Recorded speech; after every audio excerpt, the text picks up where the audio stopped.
இப்போ பஞ்சம நிலத்தை பற்றி இன்றைய அரசாங்கத்தினுடைய நிலைமை என்ன அப்படின்னா,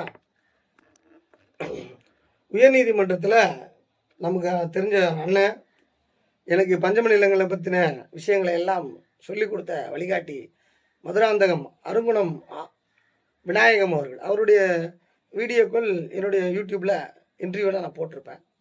இப்போ நாங்கள் அது தகவல்கள்லாம் திரட்டுக்கும் போது ஒன்றாவே வேலை செஞ்சோம். இந்த வேலைகள்லாம் எடுத்து செஞ்சோம்.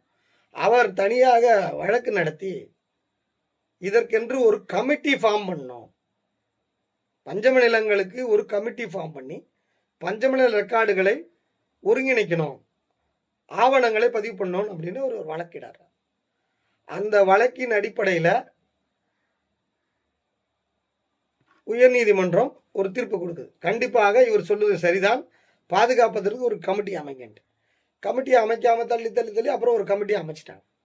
இன்னைக்கு பஞ்சம நில கமிட்டிக்கு தலைவர் மாநில நில நிர்வாக ஆணையர், ஆதி திராவிடர் நலத்துறையிலிருந்து ஒரு அதிகாரி, இப்படின்னு ஒரு சில அதிகாரிகளை போட்டிருக்காங்க. ஆனால் கூடுதா கூடலையா நடக்குதா அதை பற்றின வெளிப்படைத்தன்மை இல்லை.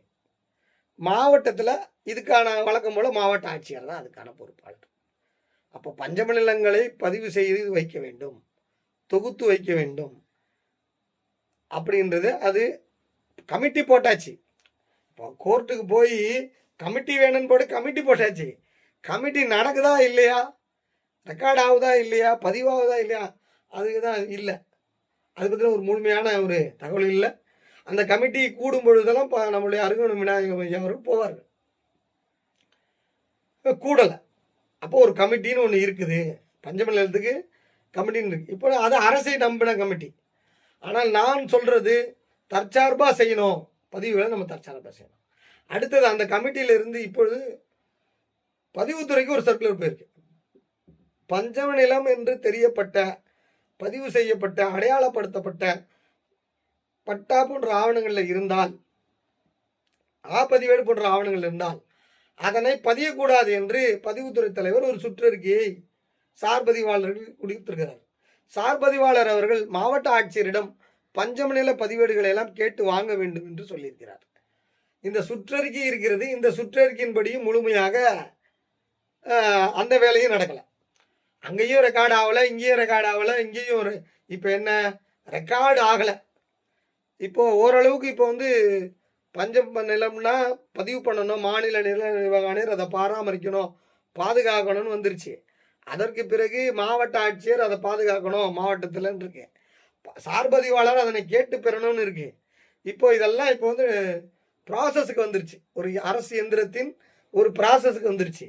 பட் டாட்டா தான் இல்லை, டாட்டா முழுமையாக இல்லை. அப்போ இந்த இடங்களில் நாம் முழுமையாக வேலை செய்து கொடுக்கும் பொழுது அந்த டாட்டாவை அடுத்து நாம் நகர்த்த முடியும். அந்த டாட்டாவின் மூலமாக அந்த அரசு எந்திரத்தினுடைய இசையை நம்மளால் நகர்த்த முடியும் என்பதை நான் சொல்கிறேன். அப்போ அந்த சுற்றறிக்கையும் நான் உங்களுக்கு அனுப்புகிறேன். அந்த சுற்றறிக்கை எல்லாமே நான் உங்களுக்கு காலையில் உங்களுக்கு முழுமையாக அந்த சுற்றறிக்கை அருங்குணம் விநாயகம் ஐயாவுடைய கமிட்டி போட வேண்டிய சுற்றறிக்கை இதெல்லாம் நான் உங்களுக்கு தனியாக காலையில் குழுவில் அனுப்புகிறேன். அப்போ இதெல்லாம் நீங்கள் படித்து பார்க்கும் பொழுது உங்களுக்கு தைரியமாக பேனா எடுத்து ஆர்டிஐ போட்டு பஞ்சம நில தகவல்களை கேட்கணும், பதிவு செய்யணும் அப்படின்றது விரும்பும். சரியாக இருக்கும்னு சொல்ல வரேன். இப்போது பிற சமூகத்தினருக்கு பஞ்சம நிலத்தை பற்றி நான் சொல்ல வேண்டியது என்ன அப்படின்னா, பஞ்சம நிலங்களை இந்த பஞ்சம நிலத்தில் இன்ட்ரெஸ்டாக இருக்கின்ற பஞ்சம நில போராளிகள், ஆர்வலர்கள் இதனை ஆவணப்படுத்துவதால் அப்பாவி வேறு சமூக மக்கள் அதுக்குள்ளே வாங்க மாட்டாங்க. அவங்களோட சேமிப்பையும் பணத்தையும் நீங்கள் அவர்களுக்கு காப்பாற்றி கொடுக்குறீங்க. முதல்ல இதுதான். அடுத்ததாக ரெண்டாவது, அவர்கள் வாங்கும் பொழுது இனி வெறும் பதிவேடு மட்டும் இல்லாமல், இப்போ பத்திரத்தை படிக்கும் பொழுதே பத்திரங்களிலே அது ஆதி திராவிடர் அப்படின்னு அந்த சமூகம் பழைய பத்திரங்களை காட்டிடுவாங்க. அல்லது ப்ரீவியஸ் ஓனர், அந்த கிராமத்தில் எங்கள் சொத்து வாங்கும் போதே நீங்கள் டைட்டில் எடுப்பீங்கள, மூல உரிமையை எடுத்துகிட்டு போவீங்கள்ல. முதல்ல உதாரணத்துக்கு கேவிசி கம்பெனி, அதுக்கப்புறம் லக்ஷ்மி கம்பெனி, அதுக்கப்புறம் ஒரு ரியல் எஸ்டேட் கம்பெனி, 3 கம்பெனி. அதுக்கப்புறம் அது வந்து ஒரு அசோக் சந்து, அதுக்கப்புறம் ஒரு லால் சந்து, அதுக்கு முன்னாடி பார்த்தீங்கன்னா ஒரு ஆலம்மாள் அப்படின்னு ஒரு பேர். இந்த ஃபர்ஸ்ட் ஓனர் ஆலம்மாள்னு இருக்கும் டைட்டில். அப்போ இது மாதிரி பிடிச்சிட்டு போனோம். அப்போ ஆலம்மாள் யாருப்பா, ஊரா காலனியா அப்படின்னு கரெக்டாக கண்டுபிடிச்சிடலாம். அப்புறம் காலனினா ஒழுங்காக அப்போ விசாரிங்க, அது பஞ்சம நிலமா, அது அவங்களுக்கு பர்ச்சேஸா அப்படின்ட்டு. ஆக களப்பணியில் பிற சமூகத்தினர் வாங்கும்போது அது களப்பணியில் நீங்கள் கண்டிப்பாக கண்டுபிடிச்சிருங்க.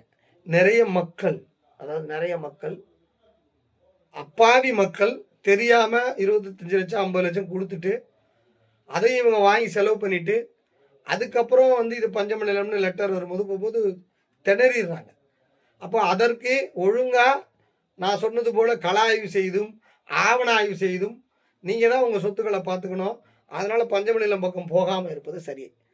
அடுத்ததாக வந்து பார்த்தீங்கன்னா பஞ்சம நிலத்தை வந்து இப்போ வேறு சமூகத்தில் அனுபவிச்சுட்டு இருக்காங்க அப்படின்னா அது ஒழுங்காக போர்டு மாறிச்சுன்னா அதுக்கு முன்னாடி போட்டால் அவர்கள் விற்றுட்டு போகிறதுக்கு வேறு ஒரு ஆதரவை விற்றுட்டு போகிறதுக்கு வழி கொடுத்தா அவங்க தாராளமாக விற்றுட்டு போயிடுவாங்க. அப்புறம் லேண்டு பஞ்சம நில கண்டிஷனோடு இருக்கும்.